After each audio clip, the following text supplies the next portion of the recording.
हमारा पहला क्वेश्चन है, फाल्सिफिकेशन of accounts is audited bye. खातों का मिथ्याकरण किसके द्वारा अंकेक्षित किया जाता है? ऑप्शन ए रेस्पॉन्सिबल ऑफिशियल्स, क्लर्क्स, अकाउंटेंट्स या ऑडिटर्स। तो खातों का मिथ्याकरण किसके द्वारा अंकेक्षित किया जाता है? जिम्मेदार अधिकारी, क्लर्क, लेखाकार या लेखा परीक्षक। तो इसका आंसर हो जाएगा ऑडिटर। खातों का जो मिथ्याकरण होता है वो अंकेक्षक के द्वारा अंकेक्षित किया जाता है। इसके बाद अगला क्वेश्चन है, examination of accounting records undertaken for a special purpose is called. किसी विशेष प्रयोजन के लिए की जाने वाली लेखांकन अभिलेखों की जांच क्या कहलाती है? इन्वेस्टिगेशन, वाउचिंग, ऑडिटिंग या पोस्टिंग। जांच, प्रमाणन, अंकेक्षण या खतौनी। तो किसी विशेष प्रयोजन के लिए जो खातों की या अभिलेखों की जांच की जाती है वह कहलाती है इन्वेस्टिगेशन अर्थात जांच। ठीक है।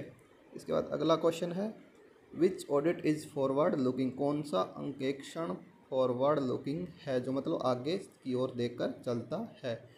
ऑप्शन ए है financial audit, option b cost audit, c management audit या डी टैक्स ऑडिट। तो कौन सा अंकेक्षण फॉरवर्ड लुकिंग है? वित्तीय अंकेक्षण, लागत अंकेक्षण, प्रबंध अंकेक्षण या कर अंकेक्षण। तो जो फॉरवर्ड लुकिंग होता है ऑडिट वो बोला जाता है कॉस्ट ऑडिट को, लागत अंकेक्षण को। इसके बाद अगला क्वेश्चन है, books of accounts are prepared and audited as per the provisions of the Companies Act, chartered accountants act, partnership act या कॉन्ट्रैक्ट एक्ट। खातों की पुस्तकें किसके प्रावधानों के अनुसार तैयार और लेखा परीक्षित की जाती हैं? कंपनी अधिनियम, चार्टर्ड अकाउंटेंट अधिनियम, साझेदारी अधिनियम या अनुबंध अधिनियम। तो कंपनी की जो लेखा पुस्तकें होती हैं वो कंपनीज एक्ट या कंपनी अधिनियम के अनुसार ऑडिट की जाती है या लेखा परीक्षित की जाती है। इसके बाद अगला क्वेश्चन है, CAATTS is also known as cost and accounts statements, computer assisted audit tools and techniques, classification and accounting of tax tools, cost and auditing treatments. लागत और लेखा उपचार, कंप्यूटर असिस्टेड ऑडिट टूल और तकनीक, कर उपकरणों का वर्गीकरण और लेखा, लागत और लेखा परीक्षा उपचार।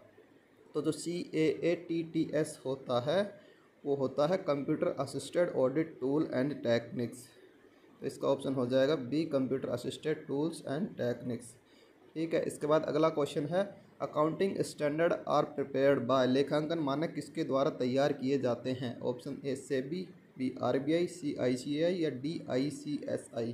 तो लेखांकन मानक किसके द्वारा तैयार किए जाते हैं? सेबी, RBI, ICAI या ICSI। तो जो लेखांकन मानक होते हैं वो ICAI के द्वारा तैयार किए जाते हैं। ऑप्शन सी हो जाएगा। इसके बाद अगला क्वेश्चन है, blank begins where accounting ends. शुरू होता है जहां लेखांकन, क्या शुरू होता है जब लेखांकन खत्म होता है? Option a book keeping, option b accounting, option c auditing या option d investigation. Option a है बही खाता पद्धति या इसको पुस्तपालन बोल सकते हैं, पुस्तपालन, लेखा अंकेक्षण या जांच। तो जहाँ पर अंकेक्षण समाप्त होता है, जहाँ पर लेखांकन समाप्त होता है वहाँ पर अंकेक्षण शुरू होता है। तो इसका ऑप्शन हो जाएगा c auditing. Auditing begins where accounting ends, या लेखांकन शुरू होता है जहाँ मतलब अंकेक्षण शुरू होता है जहाँ लेखांकन खत्म होता है। इसके बाद अगला क्वेश्चन है, main objective of auditing is. अंकेक्षण का मुख्य उद्देश्य है detection of errors, detection of frauds, detection and prevention of errors and frauds, to find out whether P&L account and balance sheet show true and fair state of affairs. ठीक है। तो main objective of auditing, अंकेक्षण का मुख्य उद्देश्य क्या है? त्रुटियों का पता लगाना, धोखाधड़ी का पता लगाना, त्रुटियों और धोखाधड़ी का पता लगाना और उनकी रोकथाम करना, या यह पता लगाना कि क्या P&L अकाउंट और बैलेंस शीट सही और निष्पक्ष है। तो जो अंकेक्षण का जो मुख्य उद्देश्य होता है वह यही होता है, to find out whether P&L account and balance sheet show true and fair state and affairs. यह पता लगाना कि P&L अकाउंट और बैलेंस शीट सही और निष्पक्ष है। इसके बाद अगला क्वेश्चन है, ऑडिटिंग रेफर्स टू। अंकेक्षण से तात्पर्य है preparation of accounts, examination of accounts, preparation of financial statements या बुक कीपिंग। तो अंकेक्षण से तात्पर्य खातों की तैयारी, खातों की परीक्षा, वित्तीय विवरण तैयार करना या पुस्तपालन। तो जो अंकेक्षण है वो उससे तात्पर्य खातों की परीक्षा या एग्जामिनेशन ऑफ अकाउंट्स से है। Examination of accounts, option B.